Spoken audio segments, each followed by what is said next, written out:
What's good, YouTube? Welcome back to another video. It's your boy ATM, and I'm back for another reaction video for you guys today. Before we even continue, I'm gonna need you guys to do me a huge favor: scroll down below, smash the like button, also subscribe if you're new, and guys, comment video that you like for me to react to down in the comment section down below. But you guys see it, we're gonna be reacting to No Jail Can Hold This Man. Whoa, no jail can hold this dude? That is crazy. They got a whole YouTube video just for this dude right here. But yo, I cannot do jail. Jail is not for me. I would not ever be going to jail. ATM squad.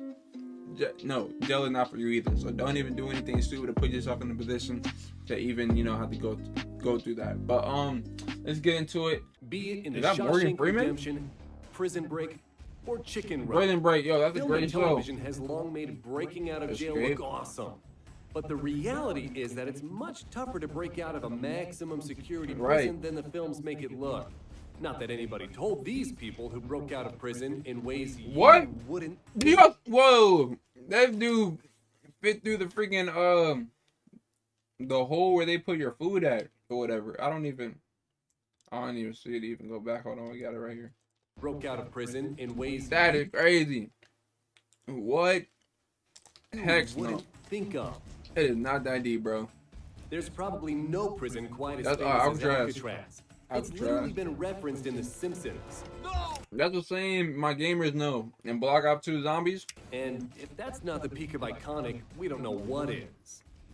While there were several attempted prison breaks from Alcatraz, none are quite as legendary as the one that went down in June 1962. Bro, I feel like back then it would be more easier to escape from prison because not everything is updated. Not everything is as up to date as it is now. So those unfamiliar with Alcatraz, this maximum security federal penitentiary operated from 1934 to 1963 and was built on an island about 1.5 miles off the coast of San Francisco, California. Even if you did manage to escape, you would immediately find yourself with another problem to solve. Swimming, right? How exactly do you cross the water and get to the mainland? It was specifically designated for housing the most problematic prisoners who continually caused trouble at other less secure federal prisons. Alcatraz had such a reputation for being inescapable, it was thought that not even Houdini himself could spring. I'm pretty sure Houdini could spring himself out of jail. With no problems. This joint. But then Frank Morris arrived. Frank Morris? With an IQ that put him in the top 2% of the American population, he was no everyday criminal. If anyone could bust out of his place, it was him. What got him in there? Teaming up with fellow inmates Alan West and brothers John and Clarence England, Frank Morris set his plan in motion. Behind all the cells was a foolishly unguarded 3-foot-wide utility corridor. As the months rolled by, Morris sneakily swiped as many drill bits as he could. As well as a did he say he made drill bits? And using that swiped as the months rolled by, Morris sneakily swiped as many drill bits as he could, as well as a vacuum cleaner, and using that Tony Stark-sized brain of his, fashioned it all together into an imperfect but working drill. Over the course of half a year, Morris and his friends took turns using saw blades, old spoons, and his homemade drill to slowly. Those dogs were not paying any type of attention at all because I know that drill, right? They got a whole picture of it. I know that thing was making a lot of noise. Ain't no way, bro. Ain't no way. Like that. What? You know how long that would take? Let me hear it. How do you do it? In their cells. The major flaw in this plan, of course, was the sound of the drill. I just said that, right? Yo, that is noisy. That is noisy. I've used drills like that before. That is loud. Ain't no way. But Morris had already prepared for this.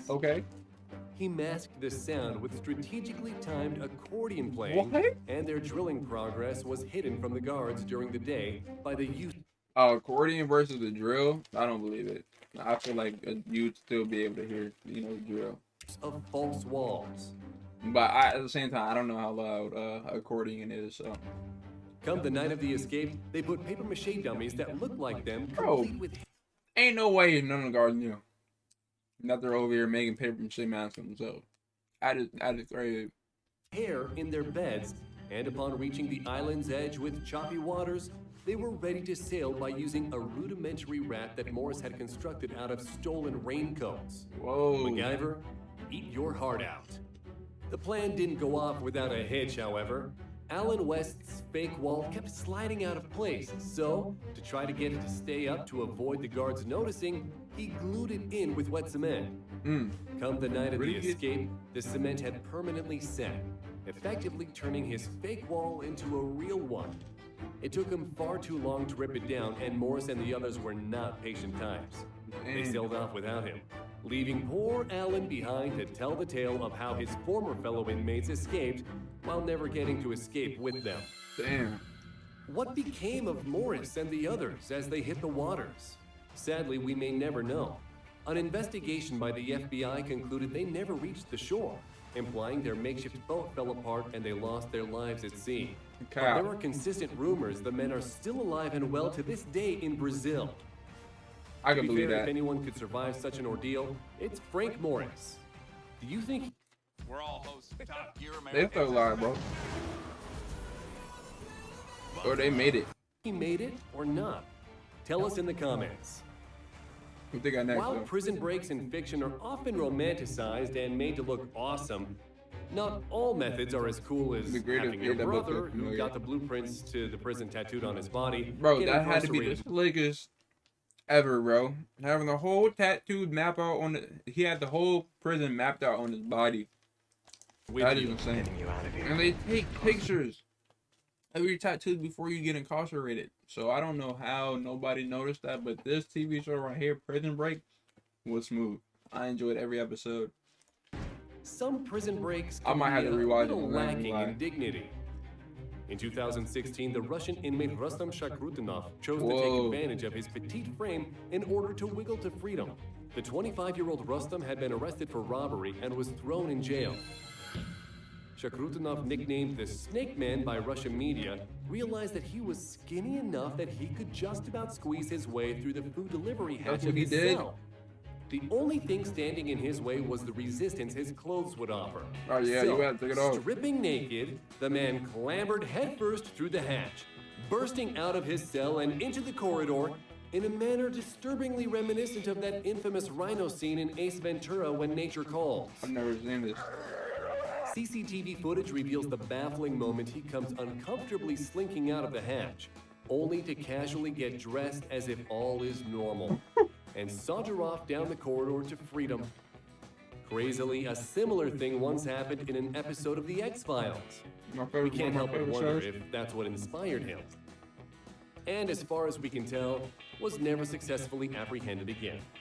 Of all the methods, we did not think this would be the one to work. That is crazy. The second most famous Yoshi after the little green dinosaur Mario rides around the Mushroom Kingdom, Yoshi Shiratori is infamously known as the man no prison could hold. What?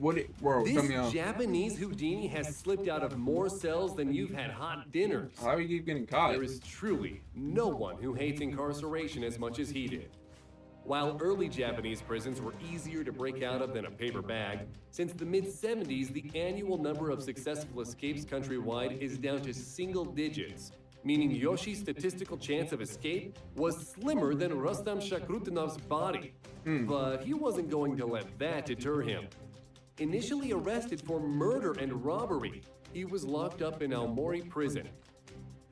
But a mere 3 years later, he had picked the lock of his handcuffs and made a break for it. Damn. Later caught and put away for life in Akita prison, he managed to slip out of that prison as well by climbing up the walls every night and gradually unhinging the air vent. One night he finally wriggled through it and ran to freedom. Having escaped 2 times, Yoshi was transferred to Abashiri prison, an Alcatraz-style facility in that it is normally reserved for the worst of the worst. But no, not even this. He said, but no. Oh my place God. couldn't get the restless Shiratori to stop running. Every morning he spat miso soup on the doorframe of his cell, the salts within slowly corroding and weakening the doorframe. During the wartime blackout of August 25th, 1944, Yoshi deliberately dislocated his shoulder and wriggled through the small space on the metal frame the guards would use to slide in his food. What? Finally having enough, the Japanese prison system decided to up their game. Yoshi was locked up in Sapporo prison, where he put was that dude in a box, bro. I ain't gonna cap. A room where, you know, you can't even see nothing, bro. Like, for real. 6 personal armed guards and was under surveillance 24 hours a day. Right. Yet he still managed to Still? escape. How? You'll have to wait till the end of the video to find that out. Okay. Yoga You has want your become views, you want something your of a watch hot time, I get trend it. in recent years. But who would have thought it could ever help someone break out of prison? No, Choi Gak-bok didn't meditate his way to freedom. This 50-year-old yoga master had been arrested for suspected robbery and put into a holding cell in South Korea. After 5 days in prison, he decided to exploit a similar method as Rustam, and after covering his entire body with lotion, used the extreme flexibility he had mastered across a lifetime of yoga to squeeze through the food slot at the bottom of his cell. He Bro, snuck I past the feel like officers that's so on duty uncomfortable. who had all made the I'd mistake die right there, bro. You trying to do it. I ain't gonna lie to y'all. I'd panic. of I know falling that. asleep. And Like, right when I feel like I'm stuck, I'm giving up, bro. Come help me out. Like, for slipped real. down a narrow window. While Rustam the Snake Man had struggled, Choi, who was only 5'4" tall, Yeah. No, he's in his room. Their room stinks, by the way.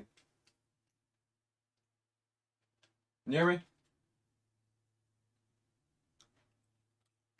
had a food slot in his cell that was 5.9 inches tall by 17.7 inches wide, which made it far easier for him to squeeze through. Upon fleeing, Gak-bok escaped and remained on the run for 6 whole days before finally being rearrested. Joaquin Guzman, more notoriously known as El Chapo, is considered the greatest criminal ever to come out of Mexico. I still have yet to watch that show on Netflix. I got to now, since he mentioned it. The multi-billionaire head of the Sinaloa cartel, Guzman is as dangerous and clever as he is loaded. After he was incarcerated, the authorities thought they finally had the legendary icon behind bars. Nope. Chapo became known in prison for his long showers. But he wasn't exactly practicing his singing in there. Chapo was providing himself to be very resourceful and used his shower time to dig a 33-foot deep hole. What? That dropped slap bang into an underground tunnel. How do you know? On July 11th, 2015, the guards noticed that Guzman's shower was even longer than usual, prompting them to pop their heads in and check. Damn. They found the hole, they found the tunnel. Damn. Guzman was nowhere to be seen. He had made a break for it. The tunnel led to a construction site where Chapo, presumably still covered in shampoo and soap, swiped a motorbike and rode to freedom. The crazy thing is, this is far from El Chapo's first prison break. Back in 2001, Guzman was incarcerated in a different prison and used his money to wrap almost every member of the staff around his little finger, swiftly becoming the king of the castle. With almost all the guards on his payroll, he was soon able to bribe a few of them into helping him slip out by hiding him in a laundry basket that was escorted to freedom by maintenance worker Javier Camberos. Poor Camberos was almost immediately locked up for the role he played, while Guzman remained at large until 2014, even getting plastic surgery to help himself avoid the police. His second prison break saw him free as a bird for only 2 years, and he is now safely back behind bars. But for how long? After all, Yoshi Shiratori before him managed more than 2 escapes. On that note, ready to find out how Yoshi escaped from a triple max slam a 4th time? The staff of Sapporo prison made 2 major errors. 1, they had put so much work into making sure he couldn't slip through the vent in the ceiling, they hadn't focused on the floor. 2, they were so confident, they didn't bother to handcuff him. Undoing the bolts that tied together his cell's floor, he used the dog bowl he had been fed with to dig his way out. Dang. You've got to applaud the man's commitment. Right. Which prison escape did you find the most impressive? The first one, the Alcatraz one.